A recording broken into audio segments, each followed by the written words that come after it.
O Senhor esteja convosco.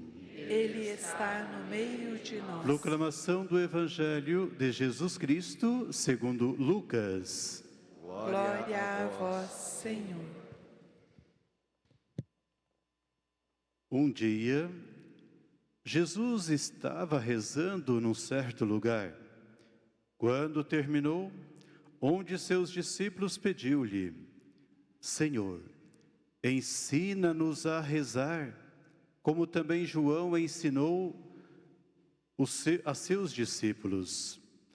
Jesus respondeu: Quando rezardes, dizei: Pai, santificado seja o teu nome. Venha o teu reino. Dá-nos a cada dia o pão de que precisamos. E perdoa-nos os nossos pecados, pois nós também perdoamos a todos os nossos devedores. E não nos deixes cair em tentação. Palavra da salvação. Glória a vós, Senhor.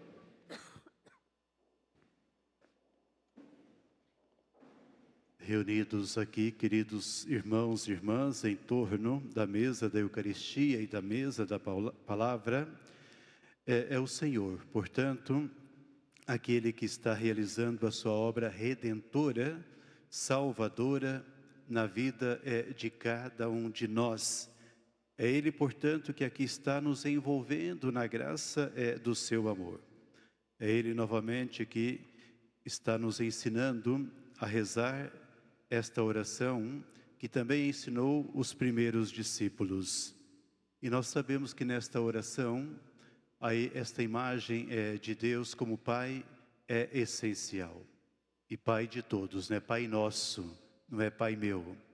Aí nós sabemos que todo ser humano é criatura, é filho, é amado por Deus. Ou seja, Deus é o Senhor de tudo. Mesmo que nós falemos, pelo batismo nos tornamos filhos de Deus. Muitos ainda vivem sem ser batizados. Mas Deus é aquele que criou cada vida humana. E Deus ama profundamente cada ser humano.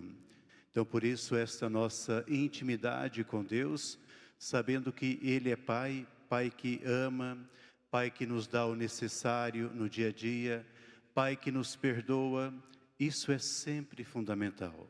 Mas também um Pai que quer ver o nosso coração semelhante ao dele. Semelhante no sentido de amar e também de perdoar. Por isso que esta frase é sempre forte para nós. Assim como nós perdoamos, perdoai-nos, ó Pai. Então existe, de fato, no nosso coração, dentro de nós, a capacidade de amar como Deus nos ama. Por isso que Jesus disse: amai-vos uns aos outros assim como eu vos amei. Não teria dito isso se não existisse esta capacidade dada pelo próprio Deus. Então é por isso que nós somos chamados de fato a viver este amor, e este amor que supõe cuidar de cada um como criatura de Deus também. E a primeira leitura traz para nós, nesse dia do nascituro, a figura de Jonas. Jonas que de repente até reconhece que Deus é misericordioso, é piedoso, que Deus ele tem um coração cheio de amor. Mas que de repente Jonas parece que ele quer que este Deus não seja misericordioso.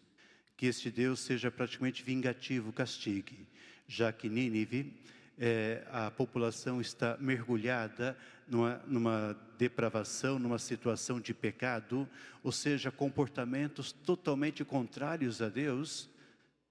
Jonas deseja a destruição praticamente daquela cidade. Então no Antigo Testamento nós encontramos tão forte já esta imagem de um Deus que de fato Ele detesta o pecado, mas o pecador, Ele ama, Ele quer salvar, Ele quer restaurar. E não importa o pecado, ali A pessoa é sempre olhada com muito mais profundo amor.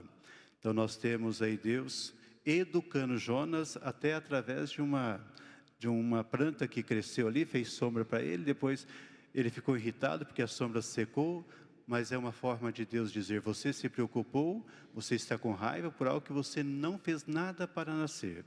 Eu não deveria me preocupar então com aqueles que eu fiz nascer? Então aí nós somos chamados como igreja, de fato, a partir deste Deus que é amor, a cuidar, a defender a vida desde ali a fecundação, até o seu fim natural. Então aquela frase para nós é fundamental. A vida humana, cada vida humana é importante, é um dom precioso aos olhos de Deus. Então esta, infelizmente, mentalidade presente em algumas pessoas, até pessoas que se dizem cristãs, a favor do aborto, a favor de eutanásia, a favor da pena de morte, é algo totalmente contrário ao Evangelho, contrário ao ensinamento da igreja.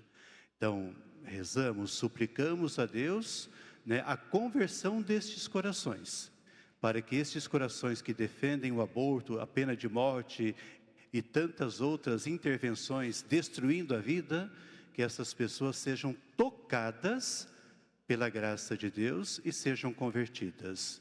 Então assim nós queremos, como sacramento, como igreja viva, cuidar, defender e amar a vida. Aí nós contamos, é claro, como dizia já no início, com a intercessão desta mãe. Ela que aceitou ser a mãe de Cristo, a mãe de Jesus, e Jesus é o autor da vida.